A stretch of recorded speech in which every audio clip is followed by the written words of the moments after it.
ካለፉት ጥቂት ዓመታት ጀምሮ በቤተሰብ ደረጃ የምግብ ዋስትናን ከማረጋገጥ ባለፈ የኢኮኖሚ ተጠቃሚነትን ለማረጋገጥ እንዲቻል በሀገር ደረጃ የጠቅላይ ሚኒስትር ዶክተር አብይ አህመድ ኢኒሼቲቮች ተግባራዊ በመሆን ዜጎችን ተጠቃሚ በማድረግ ላይ ይገኛሉ።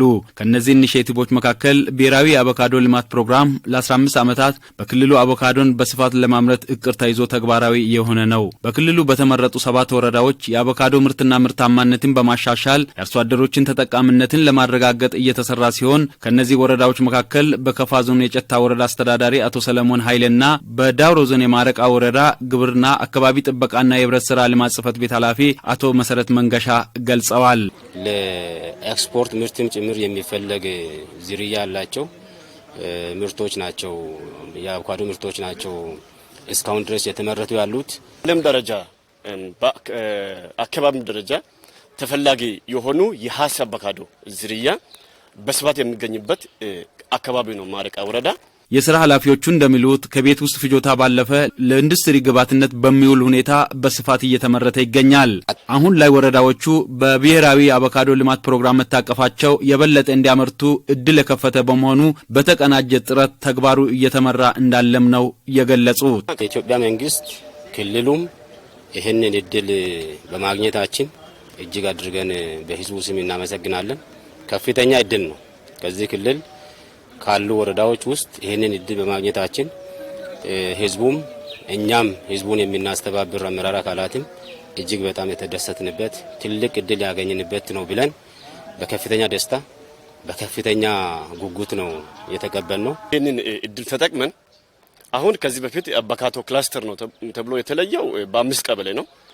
እኛ አሁን ወደ 9 ቀበሌ በማስፋት አንደኛ ክላስተር አለ ማድረግ፣ ሁለተኛ ደግሞ የመንግስት ኢኒሼቲቭ እስከሆነ ድረስ ኢኒሼቲቭን 100% አቺቭ ለማድረግ ሰፊ ጥረት እያደረገን እንገኛለን። በ9 ቀበሌ ማለት ነው። የክልሉ ምክትል ርዕሰ መስተዳድርና የግብርና ቢሮ ኃላፊ አቶ መስረሻ በላቸው በበኩላቸው በተያዘው የመኸር እርሻ በክልሉ በቋሚነት የፍራፍሬ ምርት በየዓመቱ ጭማሪ እንዲያሳይ ለማስቻል በትኩረት እየተሰራ ይገኛል።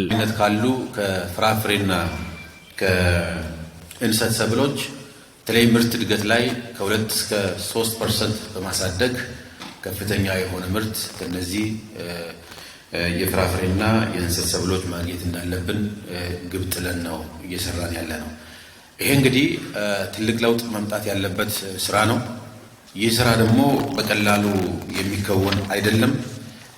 ለዚህ ደግሞ የምርት ግብን ለማሳደግ ምርታማነትን በሄክታር አሻሽሎ ለመሄድ በእያንዳንዱ አርሶ አደር ማሳና በእያንዳንዱ ቤተሰብ ላይ የሚተገበሩ የግብርና ፕራክቲሶች ወሳኝ ናቸው ማለት ነው። ለቤት ውስጥ ፍጆታ ይውል የነበረውን የአቮካዶ ምርት ለኢንዱስትሪ ግብዓትነት ለማዋል የሚደረገውን ጥረት ለማገዝ በየደረጃው የሚገኙ ባለሙያዎችና አመራሮች በቂ ዝግጅት ማድረግ እንደሚጠበቅባቸውም ገልጸዋል።